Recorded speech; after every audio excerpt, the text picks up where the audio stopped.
আপনারা একটি অরাজকতা সৃষ্টি করবার জন্যে মন করা কিছু কথা তুলছে, সংস্কার এবং সংশোধন। কালকে জামায়াত ইসলামীর সেক্রেটারি জেনারেল বলেছেন, সংশোধন মানে হচ্ছে সামান্য পরিবর্তন এবং সংস্কার মানে হচ্ছে মৌলিক কাঠামোর পরিবর্তন। বিভ্রান্তিটা এখানে। বাংলা একাডেমির অভিযান বলে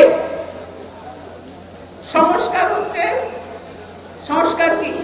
মেরামত। যেটি ছাত্ররা বলেছিল রাষ্ট্র মেরামত চাই, মেরামত করতে হবে। আমি যদি বলি এখন এই হলটি সংস্কার করতে হবে, নিশ্চয়ই মৌলিক কাঠামো পরিবর্তন হবে না, এইটিকে আরো ভালো করে ঠিক পূর্বাবস্থায় ফিরিয়ে আনবার মতো।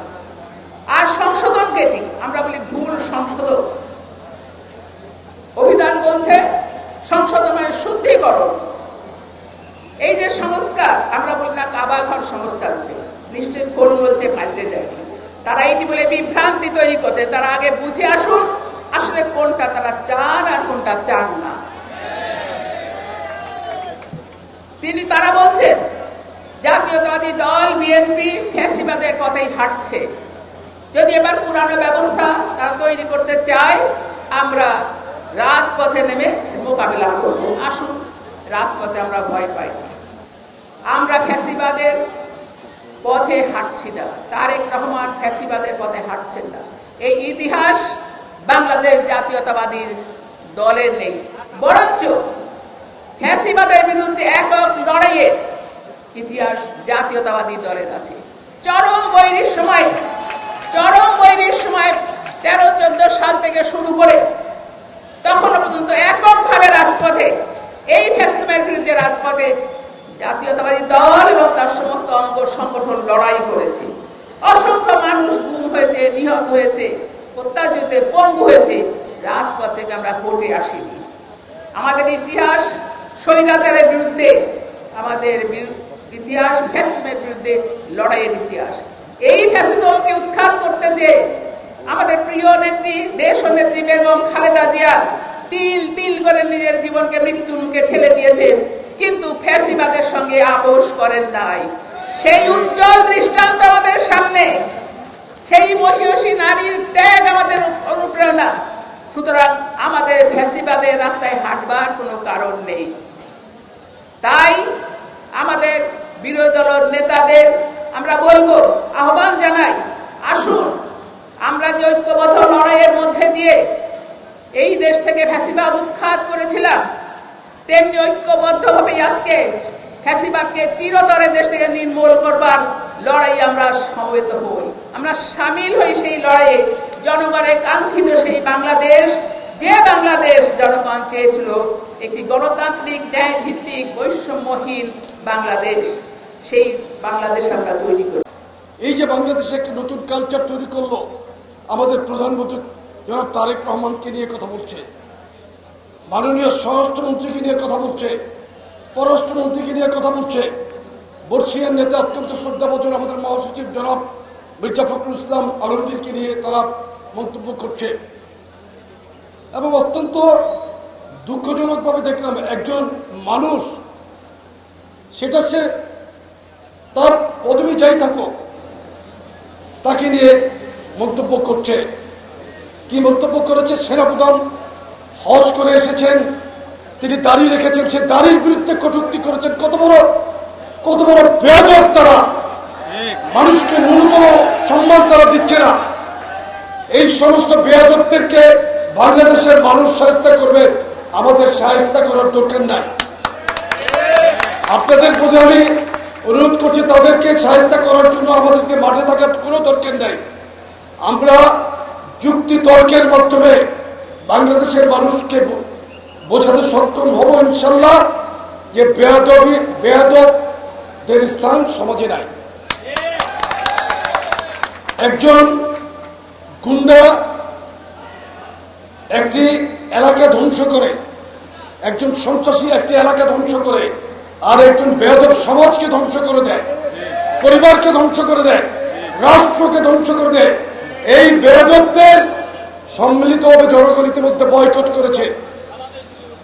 তারা এবং তাদের যে সহযোগী রাজনীতি যারা তাদের সাথে করছে, ইতিমধ্যে বাংলাদেশে তাদের যে খায়েশ ছিল সরকার গঠন করবে, তারা কিন্তু সেই সরকার গঠন করতে পারে নাই। তারা মিথ্যার ফুলছুরি, তারা ইসলাম বিক্রি করেছে, মানুষকে ধোঁকা দিয়েছে, মুনাফিকি করেছে, কিন্তু মানুষ বিশ্বাস করে নাই। ঠিক।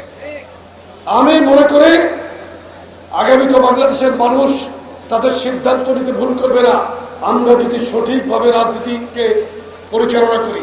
যে দেখেন, গড়তালিকা প্রবাহে স্রোতের মধ্যে গা ভাসিয়ে দিয়ে আমরা রাজনীতি করব না। আপনারা তুখুরভাবে এই জুলাই আগস্টের আন্দোলনে আমি প্রত্যেক দিন দেখেছি। আমি তমাল রানাকে, আমার উপর কিন্তু দায়িত্ব ছিল, নিজে মাঠে দেখেছি। আপনারা তখন আমাদের অত ভিডিও রাখার মতো সুযোগ ছিল না। 18 জুলাইতে সারাদিন ব্যাপী মাঠে ছিলাম, সেটা ভিডিও বিভিন্নভাবে লিক হয়েছে। আমরা প্রতিদিন মাঠে ছিলাম এবং 82টা ইউনিটকে মাঠে রাখার চ্যালেঞ্জ আমার কাছে ছিল। সেটাতে আমি কতটুকু করতে পেরেছি সেটা আপনারা চুলচেরা বিশ্লেষণ করলে বুঝতে পারবেন। কিন্তু যুবদল প্রত্যেকটি ইউনিটে সকল সম্পূর্ণ শক্তি দিয়ে এই ছাত্র আন্দোলনের সময় ছাত্র আন্দোলনের সাথে মাঠে ছিল। আমি সকলকে আবারও ফিরে এসেছে জুলাই শেষ আগস্টের এই সময়তে আমাদের কাছে অত্যন্ত গুরুত্বপূর্ণ।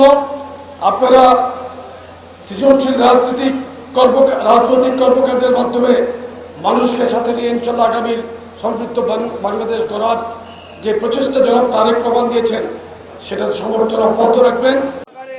এর মধ্যে আপনার একটি যৌক্তিক সময় অধিকারে আপনি আপনার পছন্দের জায়গায় ভোট দেবেন, আমরা সেইটি চেয়েছি। আমরা কোন ঋণের দায় বহন করছি?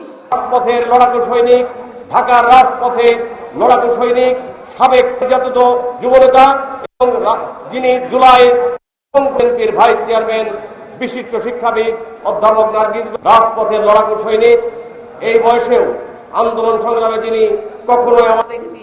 এই লড়াইকে স্থায়ী করবার জন্য এই বাংলাদেশকে এই প্রজন্মের আমার সামনে যারা বসে আছেন, আগামী যে প্রজন্ম আসবে তাদের জন্য বসবাসের উপযোগী গণতান্ত্রিক একটি রাষ্ট্র বিনির্মাণ যে স্বপ্ন, সেইটি যাতে সফল হয়, এই যুব সমাবেশে আপনাদের প্রতি সেই দায়িত্ব অর্পণ করবে। আব্দুল মোনায়েম মুন্না ভাই, ওনার নেতৃত্বে আমরা সারা বাংলাদেশে 84টা কেন্দ্রীয় নির্বাহী কমিটির বিপ্লবী সভাপতি জনাব আব্দুল মোনায়েম মুন্না ভাই আমাদের মাঝে। একজন গুন্ডা একটি এলাকা ধ্বংস করে, একজন সন্ত্রাসী একটি এলাকা ধ্বংস করে, আর একজন বেয়াদব সমাজকে ধ্বংস করে দেয়, পরিবারকে ধ্বংস করে দেয়, রাষ্ট্রকে ধ্বংস করে দেয়। এই বেয়াদবদের সম্মিলিতভাবে জনগণ ইতিমধ্যে বয়কট করেছে। আমি সকলকে সৃজনশীল রাজনৈতিক কর্মকাণ্ডের মাধ্যমে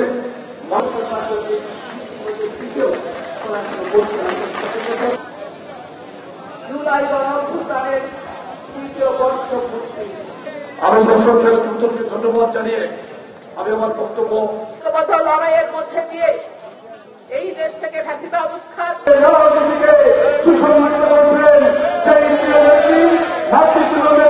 চেষ্টা করেছিল, বৃষ্টির ঝরিয়া হওয়ার কারণে তারা 1952 সাল থেকে আজকের 2026 সাল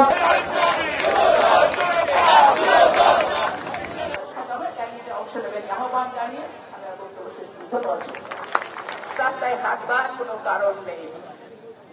তাই আমাদের সার্বভৌমত্ব তো নিষ্কণ্টক থাকে, সেই ব্যাপারে আমাদের সকল পরিচালনার দায়িত্ব অর্পণ করা। বাংলাদেশের জনগণ দুঃখের বিষয়, এই সরকার কাজ শুরু করবার, এই নৈরাজ্য আপনারা কেন তৈরি করতে চান? এই সরকারদের মধ্যে একটি বিরূপ মনোভাব দেখা দিচ্ছে। তারা কখন ফ্যাসিবাদের আবার পুনরুত্থান হোক, পুনর্বাসন হোক বলে বাংলাদেশ জাতীয়তাবাদী দলকে আছে রাষ্ট্র পরিচালনার দায়িত্ব।